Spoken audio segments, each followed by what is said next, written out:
Thank you, Dan. What I'm saying is that there is a half-full glass, that we shouldn't ignore it.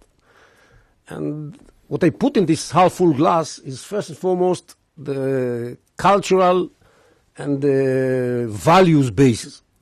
It's even way before all the cooperation we have with Europe. We come from the same culture and we come from the same values. And that's why we care about Europe. Because otherwise you could have, we have great economic cooperation with China. But we don't care if China criticizes us and vote against us in the Security Council. You won't hear any Israeli complaining about it. We don't like it, but we don't really spend much time complaining about it. But we do care about Europe because of this element of joint common values. And Israel was born, to a large extent, due to a decision made in Europe. It's Balfour Declaration mandate that was given to the British government to reconstitute a national home for the Jewish people in Palestine. That was a very big, important decision made by Europeans, basically. And by the way, Japan also contributed to that. But basically, it was Europeans who were behind it, and that was very important. But what happened to us along the years, it was not like that in the beginning. What happened to us along the years, that was a growing gap between the way we interpret those values and the way certain elements in the West, and especially in Europe, interpreted them.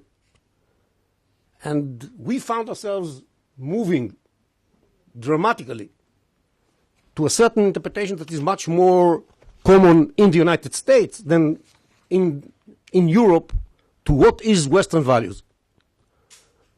And the more we moved,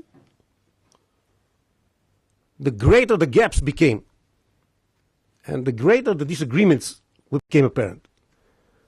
But based on the fact that we belong to this Western world, that we are part of the Western world, that in many ways we are the protectors of the Western world against all kinds of challenges coming from the East, whether we chose it or just because of geopolitical situations we became such. The cooperation between us and Europe as another part of the team, were becoming bigger and bigger. Because of this commitment, we are playing for the same team. Messi and Neymar, or sometimes they have disagreements and they don't pass from each other, but they used to play for the Barcelona and they had a common goal. And that's the way we look at it. We have a common goal with Europe. We have a goal to protect the world order that's based on Western values. We have a big disagreement about what is the best way to do that. That's where it is. Now, on defending this goal, we are cooperating. We are cooperating on such a long list of issues, and our contribution to this cooperation is not lesser than the contribution of Europe, and it's a mutual contribution. We contribute a lot when it comes to security. We contribute an awful lot when it comes to counterterrorism, because we have the experience, because we have developed certain capabilities, and we excelled in those capabilities. We contribute today dramatically on the issue of cybersecurity, because we are a leader in cybersecurity. We contribute a lot on the issue of innovation, because we are leaders on the issue of innovation, startups and all of that. And that's why it's a perfect match between us and Europe when it comes to economic and scientific progress. That's why we have the Horizon 2020 and all these issues. By the way, when it comes to counterterrorism, we wrote here a book on Israel's response to terror, as what lessons can be learned of that. And the European Union took our book, and when Mr. De Kerkhoff came here to discuss this book, the person who was in charge of fighting terrorism and for the European Union, his version of the book was so full with yellow-marked sentences that we enjoyed it. And yes, we have a lot to contribute on all these issues, and we have a wonderful economic relations that are expressed in trade and tourism and educational cooperation, and so on and so forth. But then there is the empty half of the glass.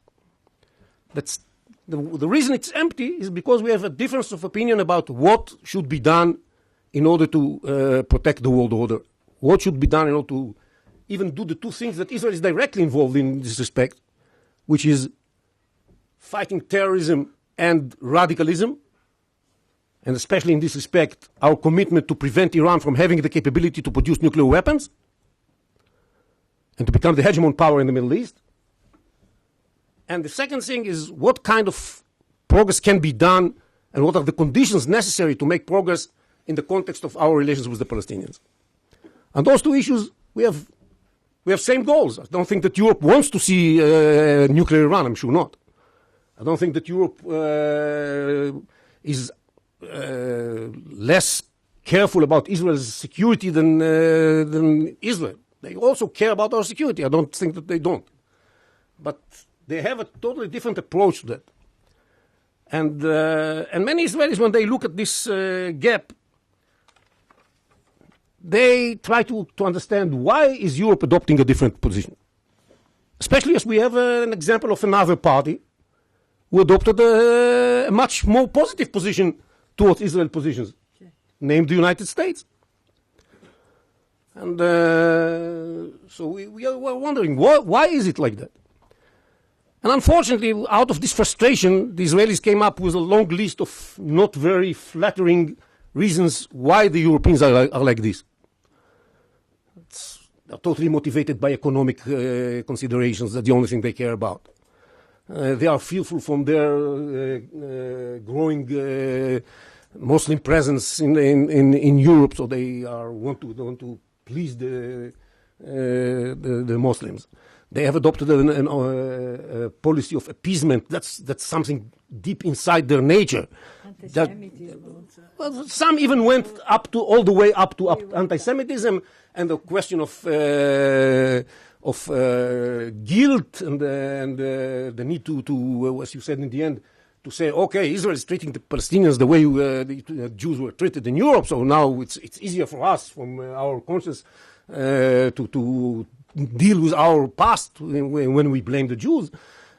A lot of reasons were raised in this, and all that came up to the conclusion that the Europeans are very hypocritical in this respect because they speak highly about values, but basically the way they act doesn't reflect the values they speak about, and this created a very negative approach in Israel towards Europe, and that's something that one has to look at it. It's many Europeans, in my mind, are trying to look the other direction and cooperate with a very small group in Israel that is interested in promoting European attitudes in Israel.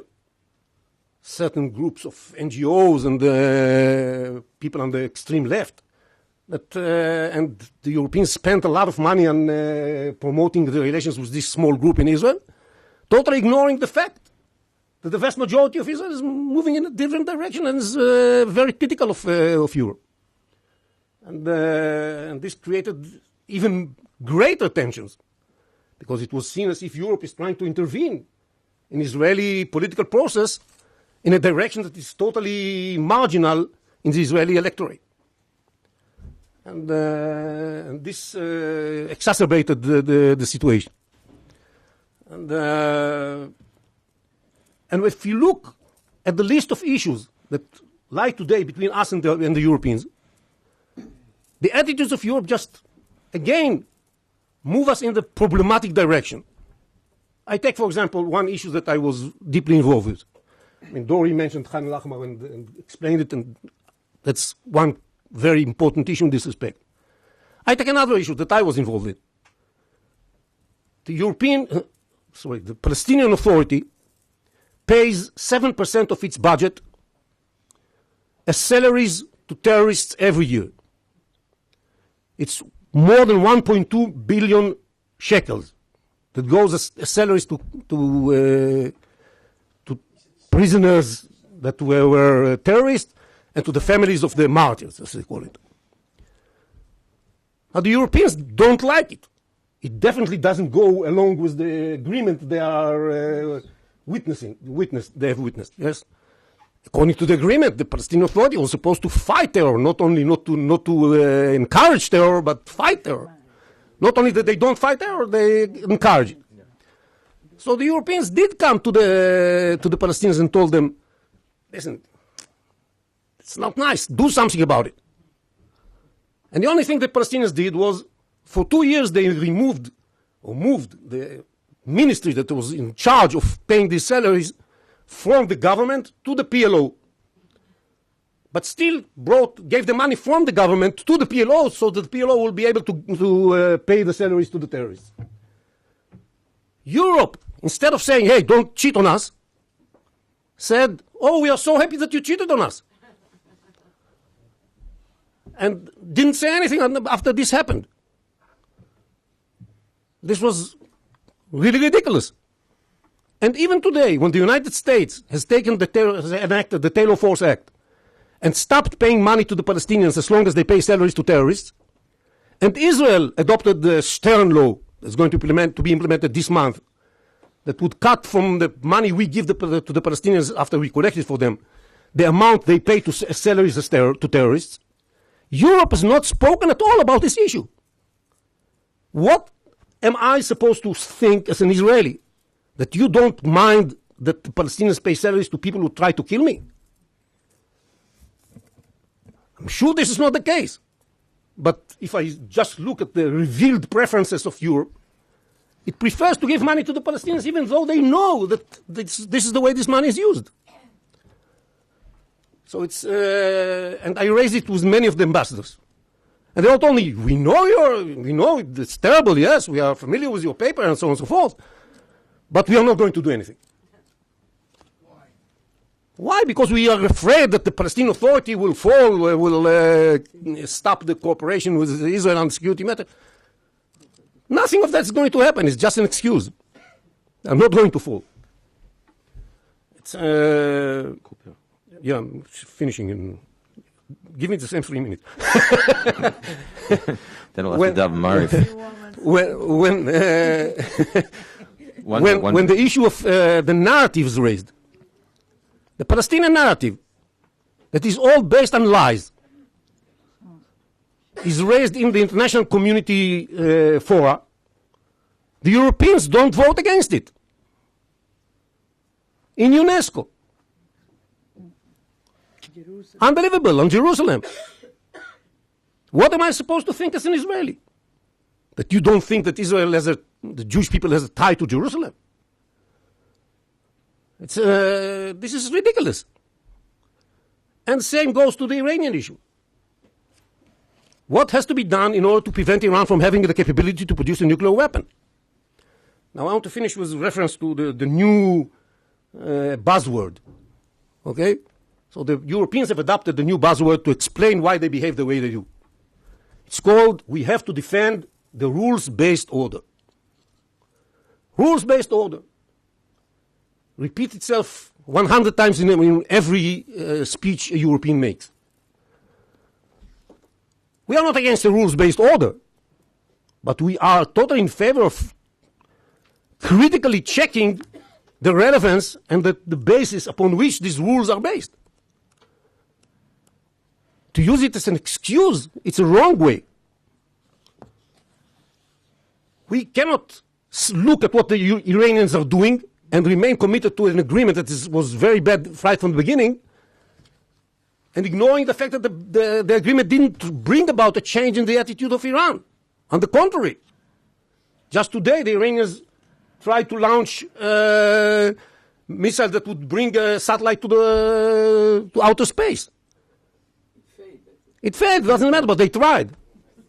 They tried. What do you think in Europe?